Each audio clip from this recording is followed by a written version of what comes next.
Alright, so today we'll talk about chapter 9, where we'll be looking at the perimeter, area and volume calculations for different objects, especially three-dimensional objects, and some two-dimensionals as well. So, first of all, what is planes? So as you can see, we have planes pretty much everywhere around us. For an example, you have multiple dimensions of different surfaces you have around. For an example, you are standing on a floor, you have two dimension here, right? Those are planes. There are plenty of different planes. Any paper is a plane. You have a plane on, the table is a plane. Intersection or intersect means something is crossing each other. The lines can cross each other, planes can cross each other, right? And the parallel things do never cross each other, okay? So, and the distance between the straight parallel lines and planes is same at all locations. If you have two parallel lines, the distance between those two lines everywhere is exactly the same because they don't intersect, they don't change their, and also any kind of angle, I'm saying whenever you have any angle, you have degrees because we measure the angle in terms of degrees, okay? We have angles in different objects, right? Two-dimensional, three-dimensional, we see some here, okay? And also we have circular things where we again have angles like 360 degree because the degree is a measurement of angle. So, and also we can divide the 360 degree into multiple different ways. If you divide it into 4, it's a quarter. Each quarter is 90 because you just divide 360 by 4, which is 90, right? Now, we'll first talk about a little bit about the angles and also some different special types of angles. The first one is called right angle. Any angle which is 90 degree, okay? So that means the lines and planes that intersect and form a 90 degree angle are said to be perpendicular to each other. So anything which are perpendicular to each other, they are 90 degree. For an example, let's say this wall here is basically perpendicular on the floor, okay? So anything is perpendicular on each other. So plane shapes figures are shapes that are on the plane surfaces, they are flat. Like the floor we have. Common planes are the rectangle, square, triangle, circle, right? So any lines which are like these, right? They're basically perpendicular on each other. So the angle created here at the center is basically 90 degree, right? Okay, some examples. This is a rectangle, like a soccer ground, right? It's a four-sided figure, so you have four sides here, as you can see. This is one side, right? This is one side here. Then another side, right? Third side, and the last side is this one. So you have four sides. And as you can see, the opposite sides are parallel, right? So this side and this side are parallel, right? Similar is here, this side and this side are also parallel. And they are equal in length. These are the characteristics of rectangle. Whenever we say rectangle, this should what we get. And then also the four side angles measure 90 degree each because as you see here, we have a 90 degree here. We have a 90 degree here. So in total you have 360 degree because you have four angles of 90 degree each. And line draws opposite corners like this ones. The line like this one is called diagonal. So you can draw two diagonals and they intersect at the center. That's always true about the rectangle, okay? So pretty much whatever, so this point is basically the center because that is the intersection of your two diagonals. Now, whenever you have all sides equal in length, that's called a square. So you have still four sides, but all the sides are same in length. So you still have 4 corners, right? Each corner is still 90 degree each, so the total angle is still 360. 4 times 90, right? So these are some different types of triangle, because you have 3 sides in each of these object, right? So this is the right triangle where one of the angle is always 90 degree. This is scalene and obtuse. There is an obtuse angle like this one, which is more than 90 degree. All the angles are acute angle here and here because they are all less than 90 each. Okay? Let's look at one at a time. Triangle can be classified in 2 different ways. Number 1, they can be classified by their side. Okay? They also can be classified by their angle. So let's look at the classification by side first. So one triangle is called equilateral triangle, where all the sides are equal. Technically, if all the sides are equal, all the angles will be equal as well. You have 3 sides, you have 3 angles. 3 sides are same, 3 angles are same. Okay? Isosceles triangle have 2 sides equal and the other one is not. Similar about the angle, 2 angles are equal, other one is not. Okay? The scalene triangles are the one where nothing is equal to each other. So 3 sides are different, 3 angles are different. Okay? When you classify the triangle by their angles instead of side, so you have, another couple of ones. Number 1 is right angle, where one angle is always 90 degree, like this one. See, this angle is 90, right? So other angles, maybe anything else. So oblique triangle does not contain any 90 degree angle. Okay, it can be 2 different ways. It can be 2 different things. One is where you have one angle which is, this is called obtuse triangle. So where one angle is more than 90 and other 2 angles are not. So this angle is more than 90 here, right? And this is the acute triangle where none of the angles are more than 90. Okay? So all the angles are less than 90 each. Now the surprising thing is, you have seen so many different triangles, right? Classification by the side, classification by the angles. But the interesting thing is, no matter how you draw the triangle, no matter what triangle it is always 180 degree in total. You have 3 angles, no matter how you draw it, it will be always 180 in total. That means what? That means when we say, okay, one angle is 90, so of course the other 2 angles must be equal to 90 if you sum them up, right? If you say, okay, 3 angles are equal, they must be 60 each because it's 180 in total, right?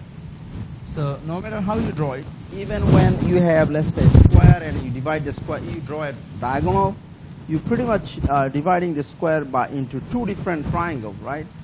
So this is one triangle here, and this is another triangle here. So again, each triangle will be 180. So in that sense, the whole square will be 360 because you see the 180 times 2, right? Is you're dividing.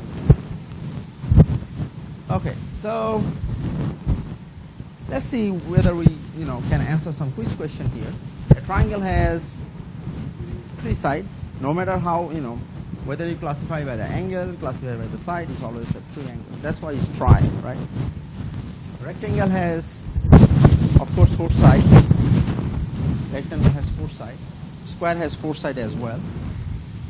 For a rectangle, each inside angle measures how much? 90 degree each, right? So the right answer is B.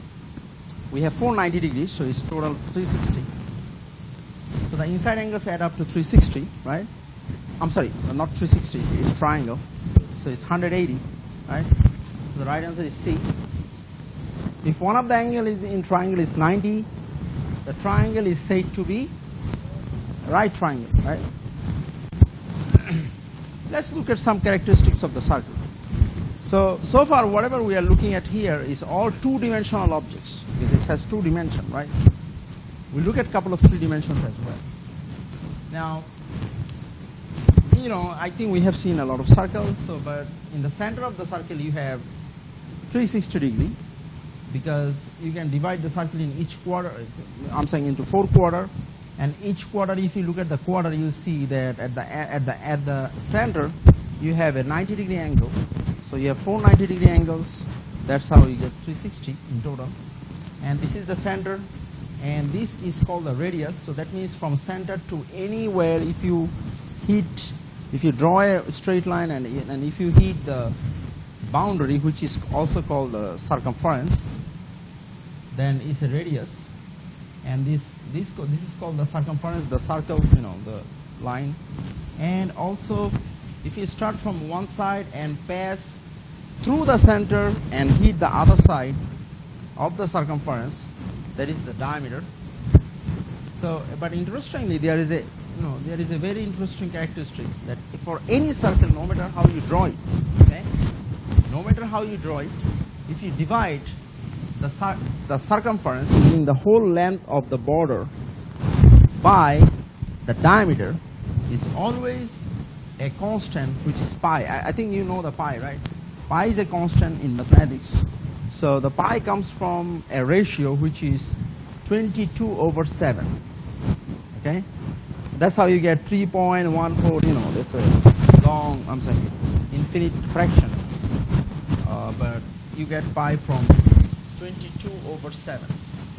So that means no matter how you draw the circle, if you draw it right, the ratio of the circumference and the diameter will be always pi, meaning 22/7, which is also 3.14. We just don't write all the decimal, because you cannot write all the decimals because it never stops when you keep dividing. Again, there's the definitions here, okay? But as you can see from here, the diameter is always twice as the radius, right? Because if you start from this side, you go all the way through the center to the other side. That's the diameter. But the radius is you start at the center, you go only into one side and hit the circumference. So radius is pretty much the half of the diameter, or I say diameter is twice of the radius, okay? And circumference is basically the boundary of the circle, okay? And also sometimes we call it the length of a circle. So, and again about the pi. So if you have another measure of angle. Remember, we can measure angle in degree, right? But there is another way you can measure the angle, which is called radian. So in case of radian, just say 360 degree equals to 2 pi radians, okay? So at the center you have either 360 degree, or in radian that is 2 pi. That means 1 pi is 180, right? 2 pi is 360. Now the diameter of a circle is twice the radius, right? So right answer is B. How many degrees you have in circle at the center? 360, right? So right answer is D. The radius of a circle is half the diameter, right? So right answer is A. Radius is half of the diameter. So those are the basics about the circle. Now we'll look at how we calculate the perimeter. Now we are looking at the two-dimensional objects. But if you see three-dimensional objects, we have plenty of different types of three-dimensional objects.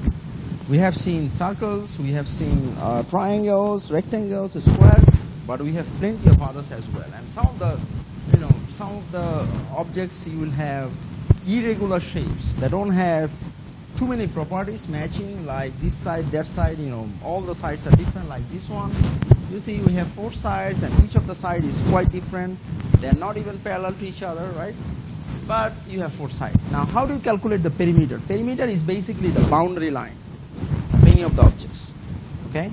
So all you need to do is to calculate the perimeter, you just add the sides, the length of the side. Now in this case you have 4 sides. We just add the length of the 4 sides. Make sure you have the same unit, right? Make sure you have the same unit. This is called polygon because it has 4 sides. So even the rectangle and square, those are also polygon square. Okay, they have 4 sides. We just add all the sides. Look at this one. This is the rectangle, right? So you have, for an example, let's say I assume this is the length, okay, and this is the width. So if you add 4 sides, you are adding 2 length, you are adding 2 width, right? Length plus width, right? So that's how we, in short, we write 2 times length plus 2 times width, but it still is the same thing.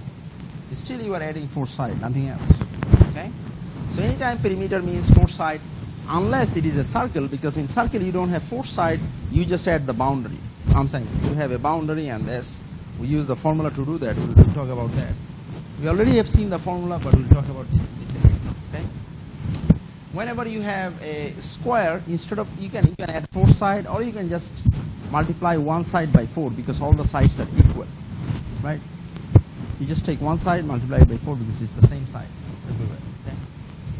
But the formula is still the same, because you are just, and in case of triangle, you have 3 sides, you'll be just adding 3 sides, right?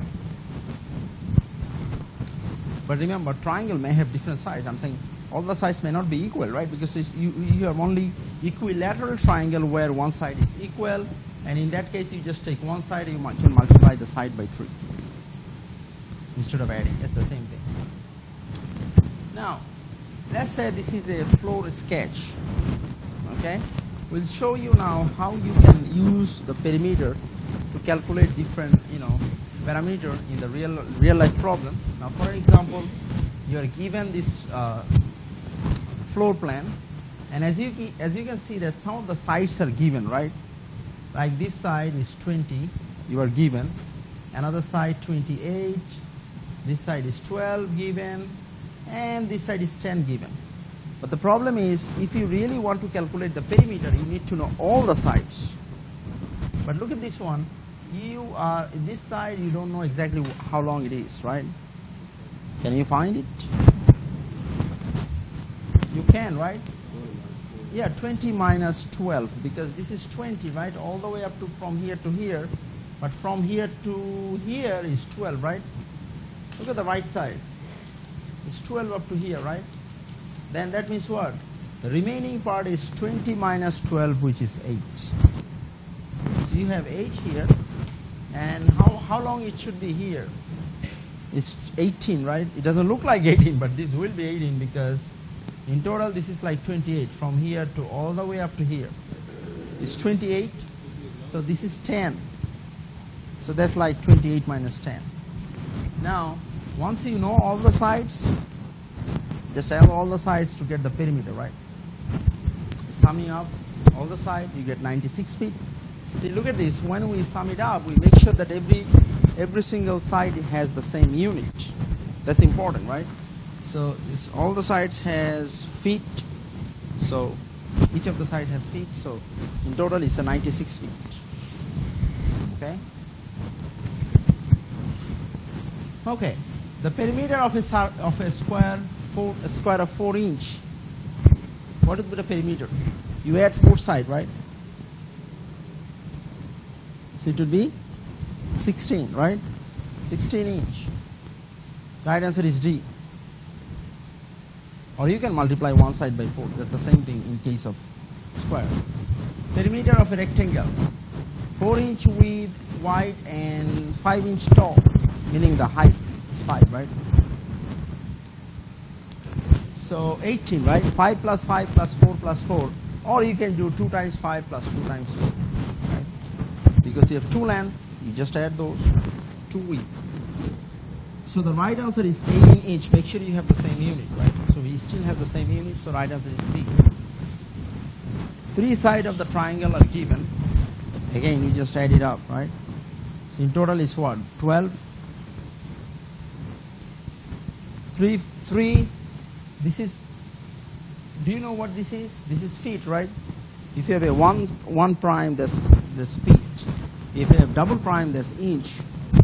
It's 3 feet plus 4 feet plus 5 feet. So in total, that's 12 feet. Be careful. The right answer is A, right? Because B is 12 inch. So the right answer is A. What is the perimeter of a square? 6 meter on a side. It's a square, right? So all the sides are same. So 4 times 6 is 24 meter, right? Right answer is B. What is the perimeter of a rectangle of 1 feet wide and 10 inches high? Now look at this. The problem doesn't have the same units everywhere, right? So make sure you have the same unit first. So let's say I want to calculate everything in inch. So 1 feet is what? 12 inch, right? What is the perimeter of the rectangle now? So what you can do is you can apply the formula, right? Let's apply the formula. 2 times 12. 12 is the length, plus 2 times width. This basically is 44 inch, right? But you can write the 44 inch as 3 feet 8 inch. Because 3 feet is what? 36 inch. 3 times 12. You can also write it in 2 feet 20 inch because this is still 44 inch. So the right answer is actually D because all the answers are right. Okay. Now we'll show you how you calculate the perimeter of a circle. The circle is a two-dimensional object, but the problem is it doesn't have like width and height like the other objects. But instead, what we do is, if we know either the diameter or the radius excuse me, of a circle, we can find the perimeter. If you know the radius, you will apply the formula 2 pi r. And you know the pi is a constant, right? Just for the time being, to make it simple, just assume that pi is 3.14. Then it would be 2 pi r. If you have the diameter instead of perimeter, you can apply pi d, pi times d. Couple of examples.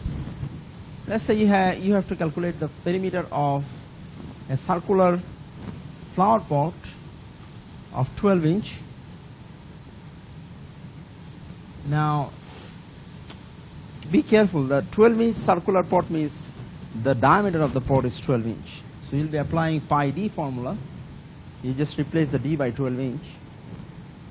You get the answer. If pi is 3.14, you multiply 3.14 times 12.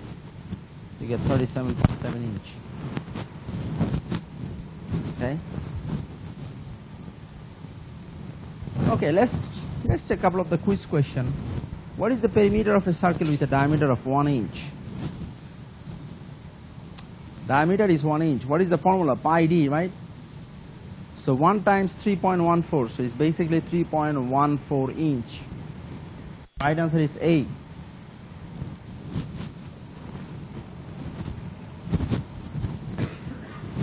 If the diameter is 5 feet,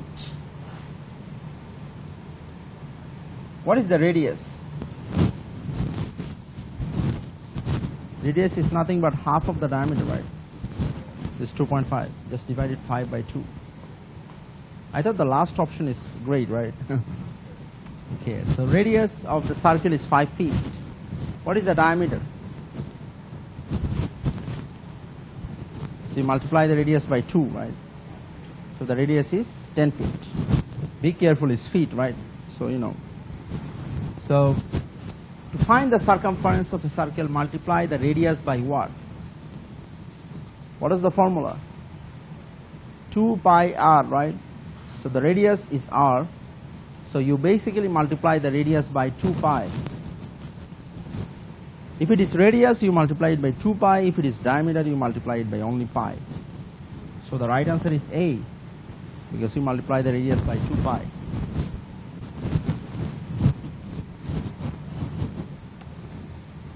How do you get the circumference when diameter is given? You multiply it by pi, right? Because the formula is pi d. So the right answer is B.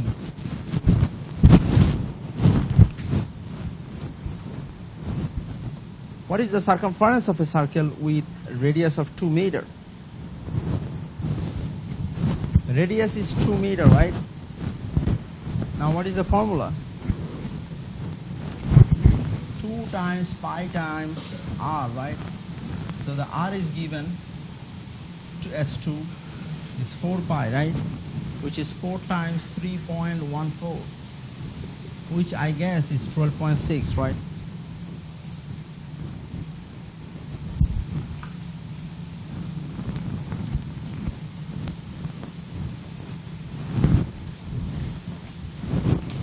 It's close to 3.1, yeah, 12.6. This is rounded. So the right answer is D. Just use the pi from the calculator, okay? Because the calculator doesn't use 3.14. You know, pi is much longer than 3.14. Okay. Pi symbol from the times, yes, yeah. Use the pi from the calculator. That's better. Then you will see the answer because it will be rounded and close to 12.6. Okay. Now we'll show you how you calculate the area of any surfaces we have seen so far. Okay.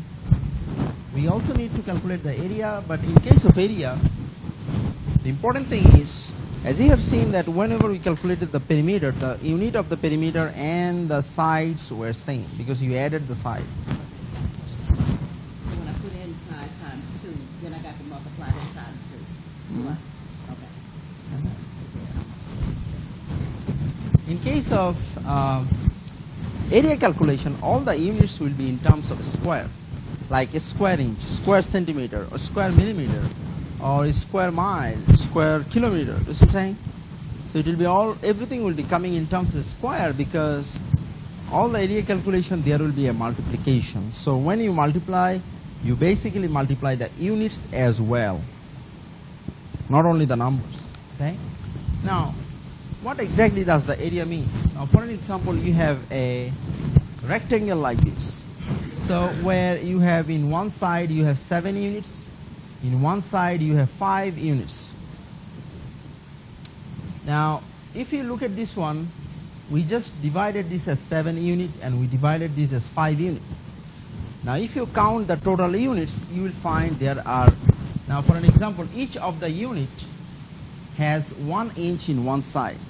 That means each of the cell is basically 1 square inch.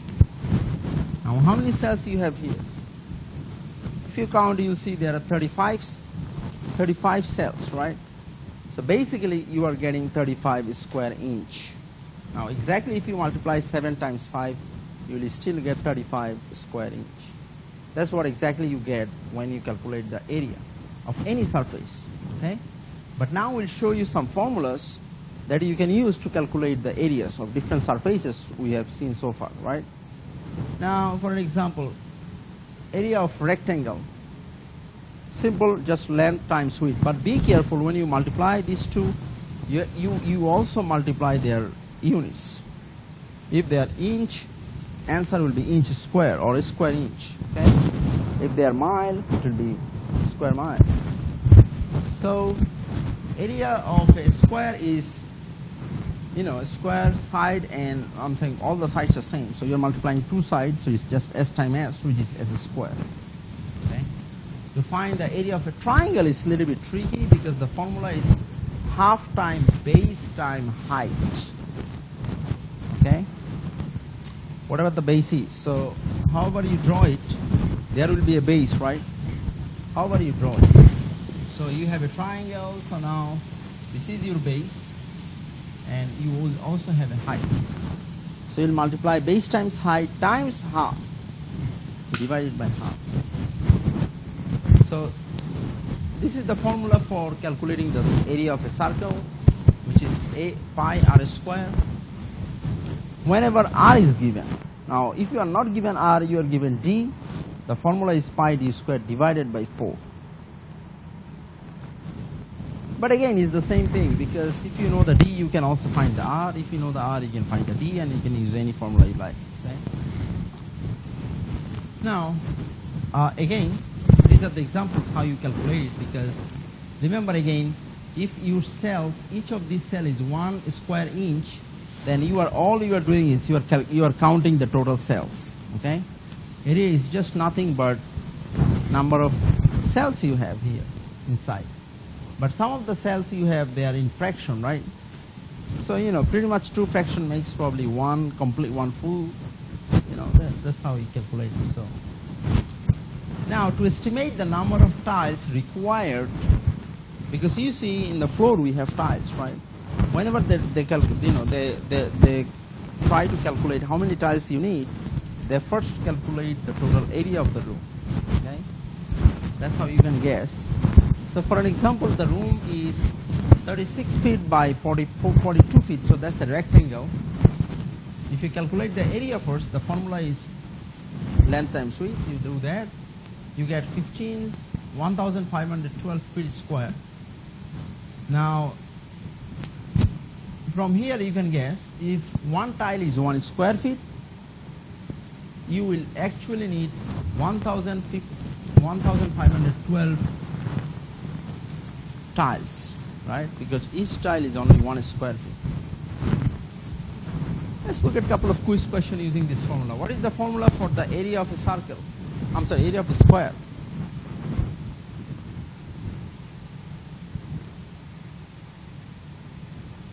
(4s)? No, right? 4s is the perimeter. So the formula is s times s. So the right answer is basically s square. So right answer is C. That's the formula to calculate the area of a square. How about area of a rectangle?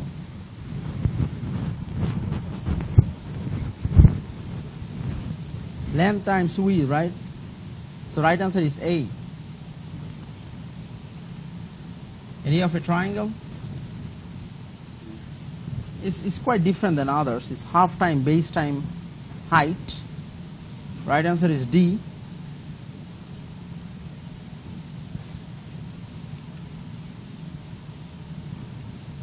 Okay. When finding the area, the answer will be always in a square, right?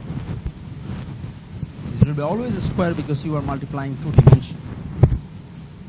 And make sure they have the same unit, so it will be square of that unit. So the right answer here is C. What is the area of the room of 20 feet by 15 feet? You first make sure they are in the same unit. They are given in the same unit, so you just multiply them. So it's 300 square feet, right? So right answer is the last one, because you also have to make sure the unit is right. So the right answer is D.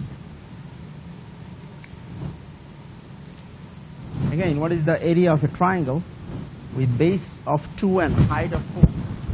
Just apply the formula. Half times base times height, right? If you just apply the formula, it becomes 4 meters square, right? Because units are multiplied as well. So the right answer is A.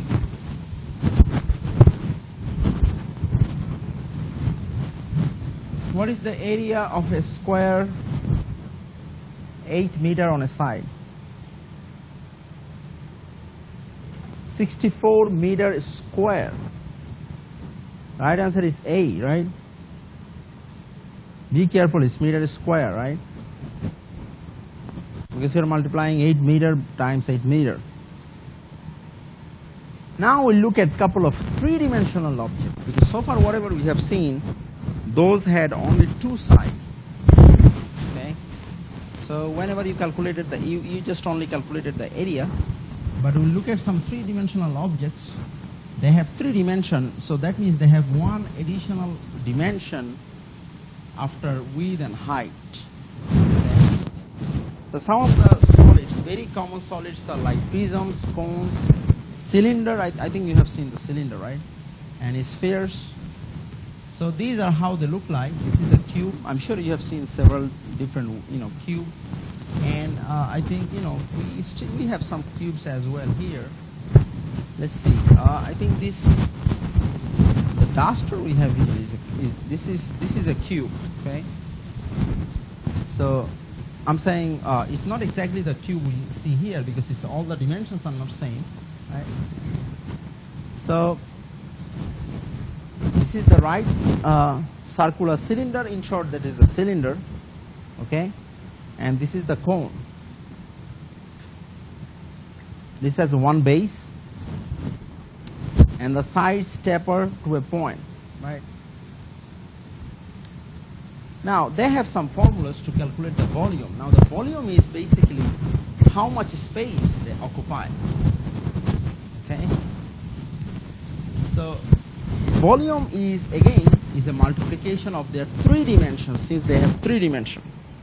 So, all the units will be coming as a cubic feet or cubic meter, cubic inch, something like that, or feet cube, inch cube, something like that. So let's look at one after one. So 1 cubic inch is actually a cube like this, where each of the dimension, now how many dimensions you have? You have 3 distinct dimensions here, right?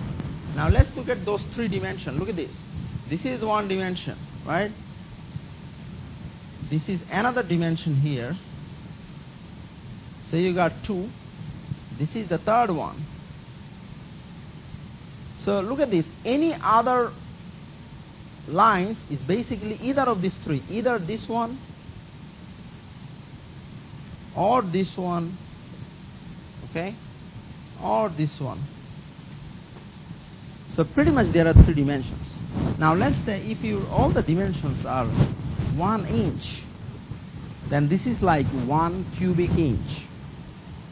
You know, sometimes people say, okay, you can only take like 9 cube of sugar in a day, because they just assume that 1 cube sugar means this much.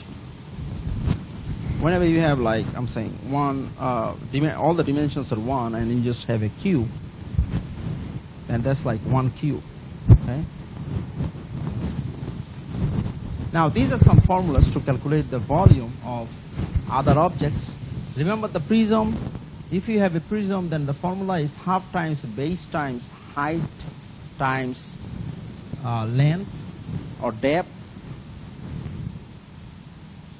Okay. That's the other variance of the formula, but you know, that's the same thing. So this is the volume of the cone. Remember there was a cone and which has a taper to a point. So that has the formula 1/3 times pi times r squared, because it has a radius. The radius is the radius of the base, because base is a circle, right? And the height multiplied. This is the bottom one is the formula of a cylinder.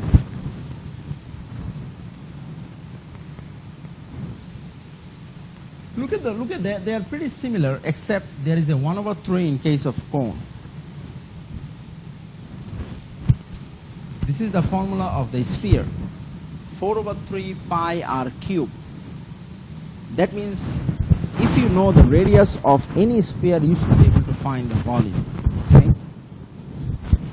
So now we'll look at a couple of different objects, but the problem is, we know the formula. The only problem we have is we have to identify what the object is. Is this a cone? Is this a cylinder? Or is this a prism? That's the important thing, because as long if we can identify that, the formula is open, right? We can just find it using the formula. Now calculate the volume of the puppet tent shown in the sketch. Now first of all, the pup tent here is basically a triangular prism. Okay, because the base is a triangle and then it's just a prism. So you just apply the formula half times base time height times depth. So you are given all of these. So this is the base, this is the height, and the 6 is your depth, or the third dimension. But again, remember, when you are calculating the volume, you always have cubic unit. This feet cube here, it will be some sort of cubic unit. This is another volume calculation problem. You are trying to calculate the volume of a storage tank.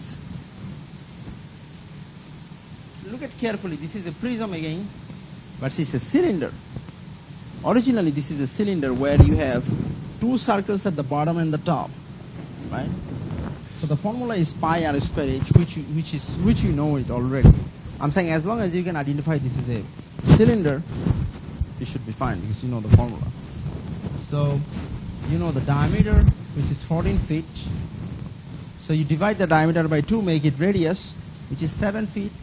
And we apply the 7 here, right? Pi r square. R is 7 since the diameter is 14.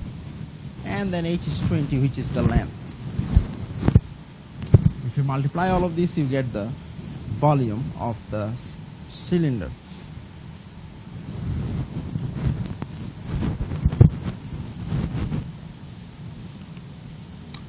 Let's see. When we find the volume of a container, the answer will be always in cubic, right? So the right answer is cubed, which is B. Any volume will be always in terms of cube. A square box, 1 feet on a side, will have the volume of, again, 1 feet cube. So the right answer is A. Rectangular box with a width of 2 length of 4 feet, height of 3 feet. So you have 3 dimensions, right? All the dimensions are given. The formula is just multiplication of all the sides.